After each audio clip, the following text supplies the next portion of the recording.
The rain tapped softly against the window of David's small apartment in Chicago's Logan Square, a steady rhythm that matched the ache in his chest. He sat at the kitchen table, a single lamp casting a warm glow over the wooden surface, where a worn keepsake box lay open before him. Inside were relics of a life that felt both distant and achingly close. A pair of pearl earrings, a faded church program, and a delicate locket, its silver surface etched with intricate vines. David's fingers traced the locket's edge, his breath catching as he opened it to reveal a tiny photo of his grandmother, her smile mirroring the one he'd loved most, his mother's. Margaret. The name alone carried a weight that could anchor him or break him depending on the day. David, 33, was no stranger to loss, but losing his mother 2 years ago had carved a void nothing could fill. A software engineer by trade, he lived a quiet life, his modest apartment filled with books and vinyl records, a stark contrast to the gleaming high-rises of downtown Chicago. His hazel eyes, framed by dark lashes, held a quiet intensity, and his calloused hands, evidence of summers spent fixing cars with his dad, spoke of a man rooted in hard work. David wasn't flashy, but he was steady, the kind of person who showed up when it mattered. That was Margaret's doing. She'd raised him to value kindness over ambition, integrity over applause. And now, as he stared at her locket, he wondered if he'd been living up to her lessons. 6 years ago, at a community cookout in Lincoln Park, David had met Emily. She was a burst of light in the crowd, her auburn hair catching the summer sun, her laugh infectious as she tossed a frisbee with friends. They'd bonded over a shared love of classic rock, trading stories about Springsteen concerts and dive bars. Emily, a marketing coordinator for a boutique firm, had a quick wit and a smile that could charm anyone. To David, she was a dream, someone who made the world feel bigger, brighter. Within months, they were inseparable, their nights spent exploring Chicago's jazz clubs or cooking pasta in her sleek River North apartment. When he proposed a year ago under the twinkling lights of the Adler Planetarium, it felt like the start of forever. But forever, David was learning, came with strings. Emily's family wasn't just a part of her life. They were its center. Her parents, Robert and Susan, owned a string of businesses, including La Dolce Vita, a high-end Italian restaurant in River North that was as much a status symbol as it was a dining destination. The restaurant, with its marble floors, crystal chandeliers, and walls lined with black and white photos of old Italy, was a magnet for Chicago's elite. It sat in the heart of the city's culinary scene, where the clink of wine glasses mingled with the hum of power deals. Robert, a broad-shouldered man with a slick smile, played the gregarious host, while Susan, sharp-eyed and impeccably dressed, managed every detail with a velvet-gloved iron fist. To them, La Dolce Vita wasn't just a business, it was a stage. David had never felt entirely comfortable in their world. His own roots were in a working-class neighborhood on Chicago's South Side, where his parents had run a small auto shop. Margaret had been the heart of that life, a woman who could stretch $1 and still find a way to help others. When cancer came for her, it wasn't just David who mourned. Half the neighborhood showed up at her funeral, their stories of her quiet generosity painting a picture of a woman who'd changed lives without seeking credit. "Your mom," his dad had said, voice breaking, "was the best of us." Margaret's kindness had extended to Emily's family in ways David hadn't fully grasped until after her death. Years ago, when La Dolce Vita was on the brink of collapse, bad loans, worse decisions, Margaret had stepped in. She'd co-signed a bank loan when no one else would, putting her own savings on the line to keep Robert and Susan afloat. When their industrial oven broke, threatening to shutter the restaurant, Margaret paid for a new one, no questions asked. And when Emily's older brother, Tom, faced dropping out of college over unpaid tuition, Margaret covered his final semester. "Education's the one thing no one can take from you," she'd told David, her voice firm but warm. She'd spent hours with Robert and Susan, too, helping them reorganize their books, turning chaos into profit.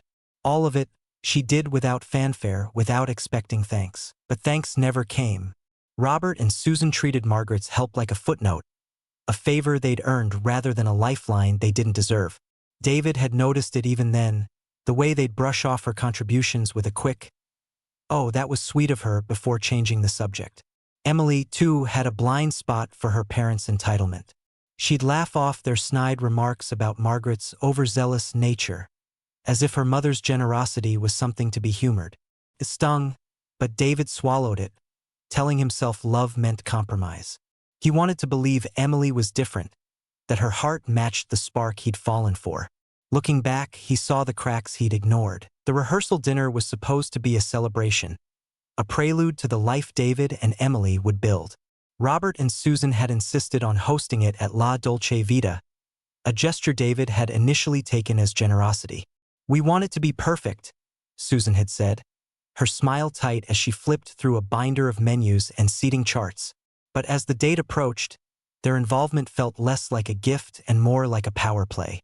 They'd chosen everything: the menu of truffle risotto and ossobuco, the guest list heavy with their business associates, the jazz quartet that played too loudly for conversation. David's input was dismissed with eye rolls or Susan's favorite line, "Don't worry, David, we've got this." Emily, ever loyal to her parents, echoed their assurances. "It's just a dinner, babe," she'd say, scrolling through her phone. "Let them handle it." River North buzzed with energy the night of the rehearsal dinner, its streets lined with sleek cars and neon signs. La Dolce Vita glowed like a jewel, its windows framing a scene of opulence. Inside, the air smelled of garlic and rosemary, and waiters in crisp white shirts glided between tables. David adjusted his tie, feeling out of place among the polished crowd. His family, his dad, a quiet man with grease-stained hands, and his sister, Lisa, fierce and protective, were among the few from his side. The rest were Emily's relatives and her parents' inner circle, their laughter sharp and their watches glinting. David caught his reflection in a gilded mirror, a man trying to belong in a world that didn't want him. As he sat beside Emily, her hand resting lightly on his, David couldn't shake a growing unease. The past weeks had been littered with red flags: Emily's dismissal when he'd suggested a tribute to Margaret in their vows, Susan's barbed comments about his simple upbringing, Robert's smirks when he mentioned David's job. "Software steady, huh? Not exactly glamorous," he'd said once, chuckling. David had let it slide, telling himself the wedding would smooth things over. But now, as Robert clinked a glass to start the speeches, David's gut twisted. He glanced at the locket in his pocket, a talisman of his mother's strength, and braced himself for what was coming. The chandelier above La Dolce Vita cast a golden glow over the dining room. But to David, it felt like a spotlight on a stage he hadn't signed up for. The clink of wine glasses and murmurs of Chicago's elite filled the air, their tailored suits and glittering jewelry a stark contrast to the worn jacket David's dad wore at the far end of the table. Lisa, his sister, sat beside him, her arms crossed, her dark eyes scanning the room like a hawk. David's hand rested on the locket in his pocket, its cool silver grounding him as Robert stood, glass raised, his Armani vest gleaming under the lights. "Let's get this show started," Robert said, his voice booming with the confidence of a man used to commanding rooms. David forced a smile, but his stomach churned. Emily squeezed his hand under the table, her emerald ring catching the light, but her touch felt distant. She wore a cream silk dress, her auburn hair swept into an elegant updo, every inch the perfect daughter of River North royalty. Robert cleared his throat, his grin wide but his eyes sharp. "Welcome, everyone, to this celebration of our Emily and David." He paused, letting David's name hang like an afterthought. A few guests chuckled, and David's jaw tightened. Lisa shot him a look, "Stay calm," but he could feel the heat rising in his chest. "Emily's always been our star," Robert continued, his hand sweeping grandly. "A girl who knows what she wants and gets it. And now, she's chosen someone to keep her grounded." He smirked, his fingers drumming on his glass. The room laughed again, louder this time, and David felt Emily's hand stiffen. He glanced at her, expecting a frown, a sign she'd call her father out. But she was smiling, her lips curved in amusement. She's in on it, David thought, the realization hitting like a punch. Robert droned on, weaving a story of Emily's achievements, each word laced with a subtle dig at David's simpler life. We taught her to aim high, he said. And while David might not be what we pictured at first, he trailed off, shrugging, and the room erupted in laughter. David's pulse pounded in his ears. He looked at his dad, whose weathered hands gripped the table, his face a mask of quiet fury. Lisa's knuckles were white, her glare fixed on Robert. The locket burned against David's thigh, a reminder of the woman they were about to disrespect. Susan stood next, her red designer dress hugging her frame, her diamond earrings glinting as she took the microphone. "Oh, Robert, you're too much," she said, her laugh sharp as glass. "But seriously, we're thrilled for Emily. She's our perfect girl, and she deserves the best. Lucky for David, she's patient. She's already taught him so much." She winked at the crowd, and a ripple of chuckles followed. David's throat tightened. "Taught me what?" he thought. "How to bite my tongue while you insult me." Susan's voice softened, but her eyes were cold. "We're happy to welcome David into the family. It'll be nice to have someone who doesn't mind getting his hands dirty, right?" She smiled, but it was a predator's smile, and the room laughed again. David's dad shifted in his seat, his chair scraping faintly. Lisa muttered something under her breath, her nails digging into her palms. David stared at Emily, waiting for her to say something, anything. But she just sipped her wine, her smile fixed, as if this was all a game. The betrayal cut deeper than Susan's words. Then Robert grabbed the microphone again, his face flushed with wine and bravado. "One last thing," he said, clinking his glass. "Let's raise a toast to someone who's not here but shaped David into, well, who he is. Margaret, his mother." David's heart stopped. For a fleeting moment, he hoped, prayed, Robert would show a shred of decency. But Robert's lips curled into a smirk. Margaret was one of a kind, wasn't she? Always sticking her nose where it didn't belong, offering advice no one asked for. Susan laughed, a high, grating sound. "Oh, yes," she chimed in. "Remember how she insisted on helping us? Like we needed her to save the day." The room went quiet, the laughter dying as guests sensed the shift. David's vision blurred, his fists clenching under the table. "They're talking about Mom," he thought, the words a scream in his mind. Robert pressed on, oblivious or uncaring. "But in all seriousness, Margaret was generous, too generous if I'm honest. She helped us out, sure, but let's hope David doesn't inherit her enthusiasm for taking charge." He winked and Susan giggled. Emily let out a soft laugh, then caught herself, her eyes flicking to David. "Oh, Dad, stop," she said, her voice light, as if this was a harmless joke. That was it. David shoved his chair back, the screech echoing in the silent room. Every eye turned to him, but he didn't care. "Are you serious right now?" he said, his voice low but trembling with rage. Susan froze, her smile faltering. Robert raised an eyebrow, his hand still on the microphone. Emily whispered, "David, sit down." But he ignored her. "You think it's funny to mock my mom?" he said, louder now, his gaze locked on Robert. "The woman who saved your restaurant when you were drowning in debt? Who paid for your oven, your son's tuition, and never asked for a dime back?" Robert leaned back, his smirk fading. "Relax, David," he said, his tone dripping with condescension. "It was just a joke." "A joke?" David snapped, his voice rising. "You called her meddling. You laughed at her kindness like it was a flaw. That's not a joke. That's disgusting." The room was a tomb, the air thick with shock. Lisa's eyes blazed, her chair edging back as if ready to join him. His dad watched, his silence a steady anchor. Emily tugged at David's sleeve. "Please, let's talk outside," she whispered, but he pulled away. "No, Emily," he said, turning to her. "You laughed. You sat there and laughed while they trashed my mom. You didn't say a word." Her face flushed, her eyes wide with panic. "I didn't mean," she started, but David cut her off. "You meant it," he said, his voice breaking. You've shown me exactly who you are." He turned to the room, his heart pounding but his resolve ironclad. "This wedding is off," he said, the words ringing out like a gunshot. Gasps rippled through the crowd, chairs scraping as people leaned to whisper. Emily's hands flew to her mouth, her eyes filling with tears. "David, no," she choked out, but he was done. "I won't marry into a family that disrespects my mom, my values, or me," he said, his voice steady now.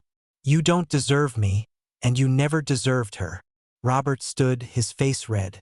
"You're making a mistake, kid," he growled, but David ignored him. Susan's lips parted, her face a mask of fake concern.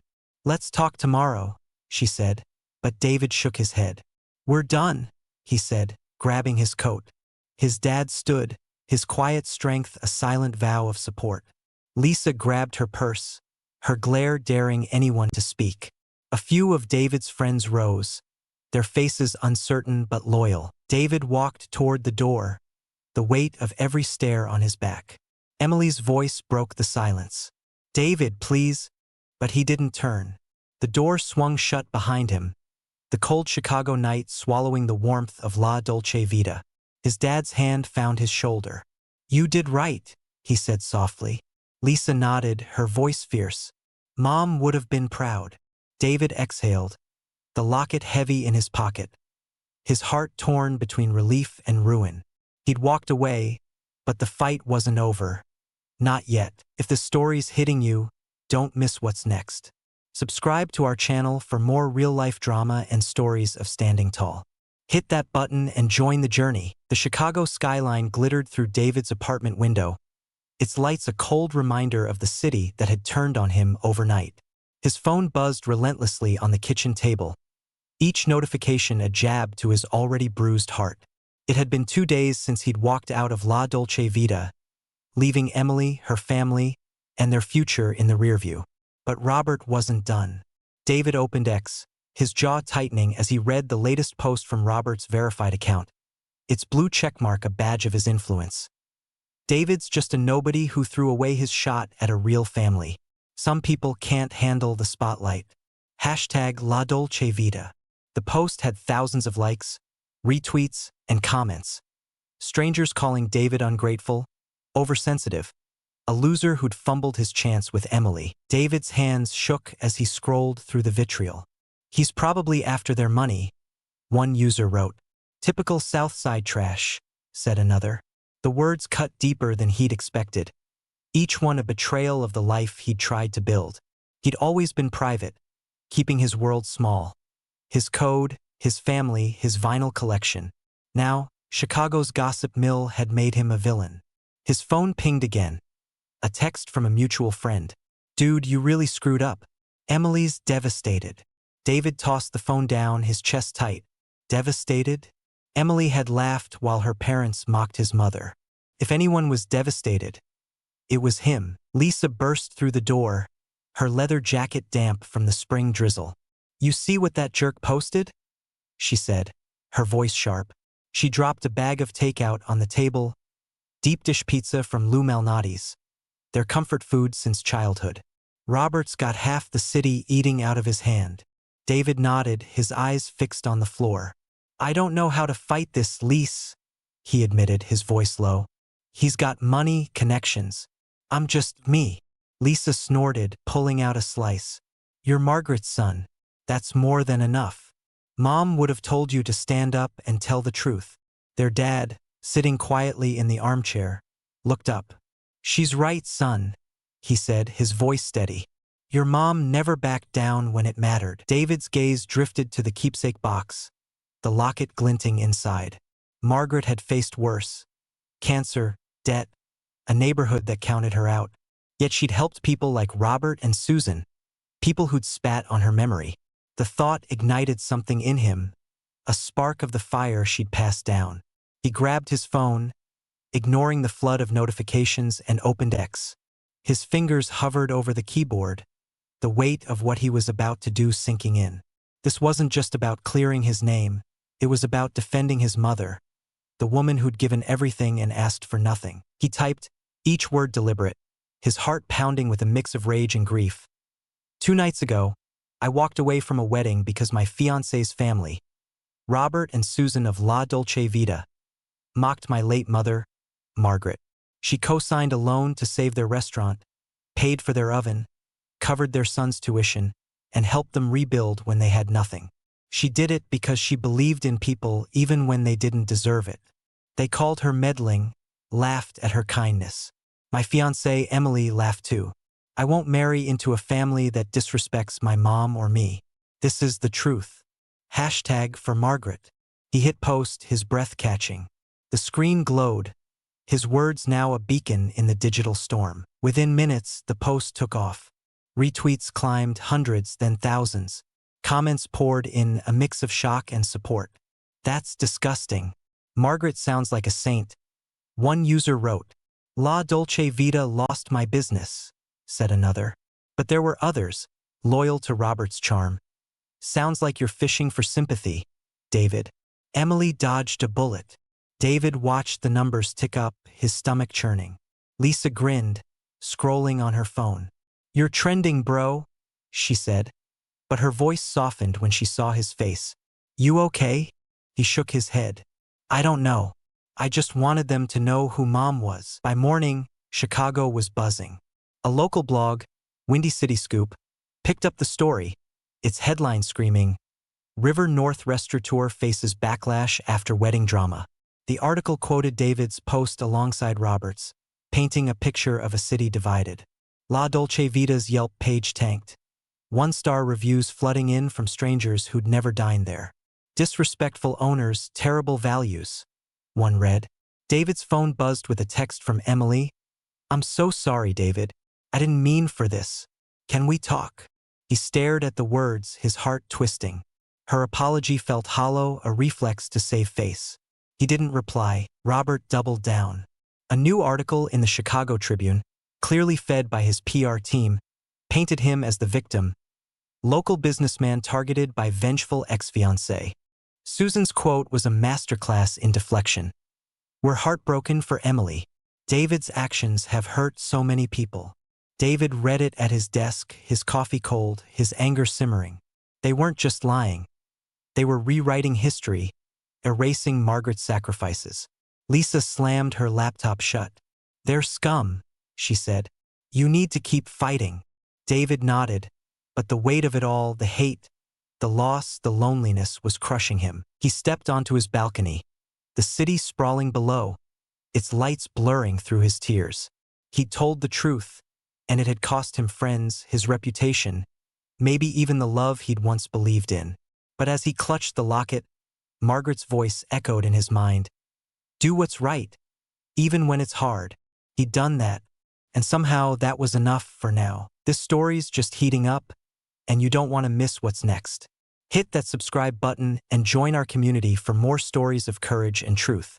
Let's stand together. The cardboard box sat on David's kitchen table like a landmine, its edges crumpled from the journey across Chicago. The return address was Emily's, scrawled in her familiar looping handwriting, but there was no warmth in it. David's fingers hesitated, the locket's absence a gnawing ache since he'd noticed it missing days ago. He'd texted Emily, accusing her of theft, and her vague reply, I'll send it back, had left him uneasy. Now, as the morning sun filtered through his Logan Square apartment, he tore open the package, his heart sinking at the sight inside. The locket, his mother's cherished heirloom, lay in pieces. The glass face shattered, the silver frame scratched, the tiny photo of his grandmother marred with deliberate gouges. Tucked beside it was a note, Emily's handwriting now venomous. You wanted your mom's trash back? Here it is. Maybe now you'll learn to stay in your lane. David's breath caught, his vision blurring as he lifted the broken locket. This wasn't an accident, it was a desecration. The locket had been passed from mother to daughter for generations, a symbol of love and resilience, entrusted to him by Margaret before she died. One day you'll know who to give it to, she'd said, her voice weak but certain. Now it was ruined, its delicate vines scarred by Emily's spite. Rage surged through him, but beneath it was a deeper pain. A wound reopened, as if Margaret herself had been attacked again. He clutched the note, its words searing into his mind. Stay in your lane. The same woman who'd worn his ring, who'd promised forever, had done this to hurt him. Lisa arrived an hour later, her eyes widening as she saw the locket's remains. She did what? She said, her voice a low growl. She snatched the note, her face darkening as she read. This is sick, David. She's not just a liar. She's cruel. Their dad, sitting quietly at the table, picked up the broken locket, his calloused fingers trembling. Your mom deserved better than this, he said, his voice thick. They all did. David nodded, his throat tight. He'd walked away from Emily to protect Margaret's memory. But this was a line crossed, a betrayal that demanded more than silence. He drove to Emily's River North apartment, the locket's shards in his pocket, the note crumpled in his fist. The city buzzed around him, its skyscrapers looming like judges, but David's focus was singular. Emily opened the door, her face pale, her auburn hair pulled into a messy bun. David, she said, her voice cautious. I didn't expect. He cut her off, holding up the note. What is this, Emily? He demanded, his voice shaking. You stole my mom's locket, broke it, and sent me this? Who are you? Her eyes darted away, her hands twisting nervously. I was upset, she said, her tone defensive. You humiliated me, David. You blew up our lives on X. I wanted you to feel something. Feel something? David's voice rose, echoing in the hallway. You destroyed a piece of my family. My mom gave everything to yours, her money, her time, her heart, and you spit on her memory. You think this makes us even? Emily's lips quivered, but there was no remorse in her eyes, only a flicker of defiance. I didn't mean to break it, she lied, her voice flat. Just send me the repair bill or whatever. David stared at her, the woman he'd loved now a stranger. This isn't about money, he said, his voice cold. This is about respect. And you have none. Back home, David sat with Lisa and their dad, the locket's pieces spread before them like evidence in a crime scene. You can't let this go, Lisa said, her eyes fierce. She needs to face consequences. Their dad nodded, his voice soft but firm. Your mom taught us to stand up, David. Not just for ourselves, but for what's right. David's mind raced. He'd already lost so much. Emily, his privacy, his peace. But letting Emily's actions slide felt like betraying Margaret all over again. He made a call that night, his voice steady as he spoke to a lawyer recommended by a friend. I want to sue, he said, for theft, for destruction of property, and for the loan my mom gave her family. They don't get to walk away from this. The lawyer, a sharp woman named Carla with a no-nonsense demeanor, laid out the plan. The locket's damage was clear-cut. Emily's note was damning evidence. The loan, documented in old bank records, was trickier but viable, especially given Margaret's meticulous bookkeeping. David hesitated, the cost of the lawsuit looming large. He wasn't rich. Every dollar he had was earned through long hours debugging code. But Carla's words stuck with him. This isn't just about money. It's about justice. By week's end, the papers were filed.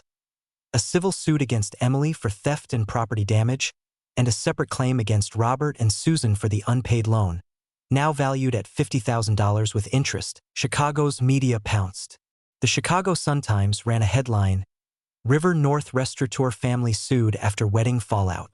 Windy City Scoop dug deeper, publishing photos of the broken locket alongside David's ex-post, framing it as a saga of betrayal. On X, hashtags like #JusticeForMargaret trended, with users sharing stories of their own family heirlooms. This family sounds vile. One post read, garnering thousands of likes. But Robert's allies fought back, flooding X with defenses. David's just a gold digger milking a dead woman's name. La Dolce Vita's reservations plummeted, its marble tables emptier each night, a fact gleefully reported by local bloggers. Robert and Susan struck back through a PR firm, their statement to the Tribune dripping with indignation. This lawsuit is a baseless attack by a bitter ex-fiancé. We're focused on supporting Emily through this ordeal. Emily, Silent on X. Sent David another text. You're ruining my life. I said I was sorry. Drop this. David deleted it, his heart heavy but resolute. The lawsuit wasn't just about the locket or the money. It was about holding them accountable, about proving Margaret's life meant something. David stood in his apartment. The city's hum a distant roar. The lawsuit's weight pressed on him. Legal fees, public scrutiny, the endless X notifications. But Lisa's hand on his shoulder, his dad's quiet nod, grounded him. He'd chosen this fight for his mother, for the values she'd instilled. The locket, broken but still his, was proof he was on the right path. David's story is one of courage, and it's far from over. Subscribe to our channel to follow his fight for justice and honor. Hit that button and be part of the journey. The courtroom in downtown Chicago smelled of polished wood and stale coffee, its high ceilings amplifying every whisper. David sat rigid in the plaintiff's chair, his tie too tight, his hands clasped to hide their trembling. Across the room, Emily sat beside her parents, her face pale, her eyes fixed on the floor. Robert's tailored suit and Susan's pearl necklace screamed money, their high-powered lawyer pacing with the confidence of someone who'd never lost. The judge, a stern woman with silver hair, flipped through documents, her pen tapping rhythmically. David's lawyer, Carla, leaned close, her voice low. We've got a strong case, but they're fighting dirty. Stay focused. David nodded, but his mind was elsewhere, on the locket, on his mother, on the cost of this fight. The past months had drained him. Legal fees piled up, eating into his savings, and the endless X notifications, supportive, hateful, or just nosy, kept him awake at night. Lisa had been his rock, scouring legal forums and brewing endless pots of coffee. His dad, ever quiet, had offered a rare piece of wisdom. Sometimes, doing right costs more than you expect, but it's worth it. David clung to that, even as Robert's lawyer painted him as a vindictive opportunist, twisting Margaret's generosity into a misunderstanding. Emily's testimony was worse. I didn't mean to damage it, she said, her voice soft but rehearsed, avoiding David's gaze. The note, her damning "stay in your lane," was dismissed as a moment of anger. David's stomach churned. Anger didn't scratch a photo or shatter glass. When the judge delivered her ruling, the room held its breath. Emily was found liable for theft and destruction of property, ordered to pay $5,000 in damages, a fraction of the locket's sentimental value. The loan claim was murkier. Margaret's records secured a partial recovery of $20,000, but Robert and Susan's countersuit for defamation shaved it down. David walked away with less than he'd spent on Carla's fees, a hollow victory. The Chicago Sun-Times called it a bittersweet outcome, while X exploded with opinions, justice served versus he's just milking it. Robert and Susan, enscathed in their River North bubble, issued a smug statement. We're glad to put this behind us. David, though, felt the weight of every dollar, every sleepless night. He might have crumbled, but Chicago's heart, the real Chicago, not the glittering elite, caught him. A week after the ruling, Lisa burst into his apartment, her eyes bright. You gotta see this, she said, shoving her phone in his face. A local community group in Logan Square had organized a vigil for Margaret, a tribute to her legacy. David hesitated, his instinct to stay private warring with a pull he couldn't name. Go, his dad said, his voice firm. Your mom would have been there. That evening, David stood in a small park, the spring air crisp, as dozens gathered under string lights. Neighbors, old friends, even strangers shared stories. Margaret paying a family's rent, tutoring kids after school, helping La Dolce Vita when no one else would. A woman, her voice trembling, said, "She gave me hope when I had none." David's eyes burned, the locket's weight in his pocket a quiet comfort. A young organizer, Maria, took the microphone, her words echoing. Margaret's kindness lives in us. And David, by standing up, you've kept her light alive. The crowd clapped, some raising candles, their flames flickering against the dusk. David urged forward, spoke, his voice raw. Mom didn't care about credit. She cared about people. I fought for her because Because she deserved it. His voice broke, and Lisa squeezed his hand. A photo of the vigil hit X, captioned hashtag for Margaret, and went viral, retweets climbing into the tens of thousands. Comments poured in. This is what family means. Shame on la dolce vita. The restaurant's Yelp page took another hit, its tables now half empty, a silent testament to the city's judgment. Back home, David sat with Lisa and their dad, the locket on the table. A jeweler had repaired what he could, the glass replaced, the scratches polished, but the photo scars remained, a reminder of what was lost. Lisa poured whiskey, her smile soft. You did it, bro, mom's proud. Their dad raised his glass. To Margaret, he said, and David's throat tightened. He'd spent months fighting, Robert's lies, Emily's betrayal, his own doubts. He'd lost money, friends, the future he'd planned. But sitting there with the people who mattered, he felt something new. Peace. He stepped onto his balcony. The Chicago skyline a mosaic of light and shadow. The locket, flawed but whole, rested in his palm. He thought of Emily, of the love they'd had, and let it go not with anger, but with forgiveness for himself, for trusting her. He thought of Margaret, her lessons etched in his bones. Kindness, courage, truth. The city hummed below, its pulse steady, and David smiled. He'd fought for his mother, for himself, and won something greater than a lawsuit, hope. A year later, the Chicago skyline sparkled against a crisp autumn evening, its lights softer now, less like a challenge and more like a promise. David stood in his new office, a corner space in a mid-rise near Logan Square, the glow of his computer screen illuminating a stack of project notes. At 34, he'd taken a leap, leading a software development team for a startup building apps to connect local nonprofits with volunteers. The work wasn't glamorous, but it was meaningful, each line of code a small echo of his mother's legacy. Margaret had taught him to lift others up, and now David was doing just that, one algorithm at a time. His hazel eyes, once shadowed by grief, carried a quiet confidence, and the calluses on his hands, though faded, reminded him of where he'd come from. Logan Square had become his sanctuary, its murals and coffee shops a world away from River North's polished sheen. Tonight, the neighborhood buzzed with a community festival, string lights crisscrossing the streets, the air thick with the scent of tamales and live jazz.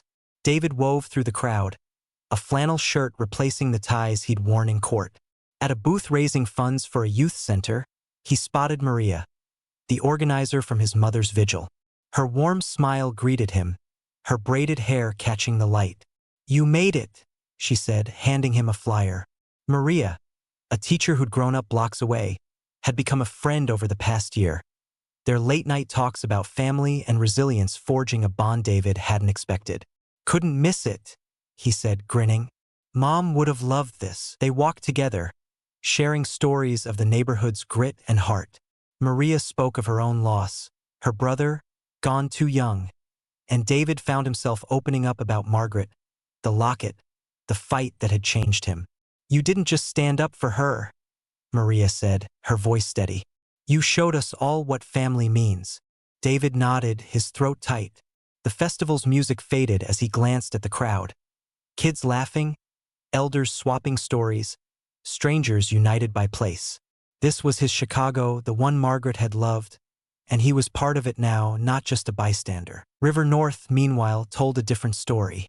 La Dolce Vita, once a jewel of Chicago's dining scene, had shuttered months ago, its marble tables sold off to pay debts. Robert and Susan, their influence eroded by boycott after boycott, had fled to a quiet suburb, their names fading from the city's gossip columns. Emily, silent on X since the lawsuit, had moved to Minneapolis, her social media a ghost town. David heard whispers. Friends said she was working a desk job, keeping her head down, but he didn't care to know more. The woman he'd loved was gone, not just from his life but from the person she'd been. Their downfall wasn't his victory. It was simply justice, quiet and final. The locket, though, was his triumph. After the lawsuit, David had taken it to a jeweler in Logan Square, a soft-spoken artisan who'd worked miracles. The glass was whole again, the silver polished, The photo's scratches softened, though never erased. David hadn't kept it hidden. Instead, he'd donated it to the local library, where it sat in a small display case, a plaque beside it reading, "In memory of Margaret, whose kindness changed lives." Visitors paused to read her story, some leaving notes, thank yous, memories, promises to pay it forward. David visited often, his fingers brushing the glass, a smile tugging at his lips. Margaret's light hadn't dimmed. It had grown. Back at the festival, Lisa found him, her leather jacket swapped for a sweater, her arm linked with their dad's. "Not bad, huh?" she said, gesturing to the crowd. Their dad, his face softer now, nodded. "Your mom's here," he said, tapping his chest. David swallowed hard, the weight of their love grounding him. They stood together, watching the festival unfold, the city alive around them. David thought of the past year, the courtroom, the vigil, the ex-posts that had carried his mother's name. He'd fought, lost, and won, not for money or revenge, but for something greater, truth. As the jazz band played its final notes, David stepped away, finding a quiet corner. The skyline loomed, its lights a map of battles fought and lessons learned. He'd been broken, rebuilt, and now stood taller, not because he'd won a lawsuit, but because he'd honored his mother. Margaret's voice, steady as ever, echoed in his heart. Do what's right, he had, and in doing so, he'd found a life worth living. A career with purpose, friends who saw him, a city that held him close. The future was uncertain, but for the first time, David wasn't afraid. He was ready.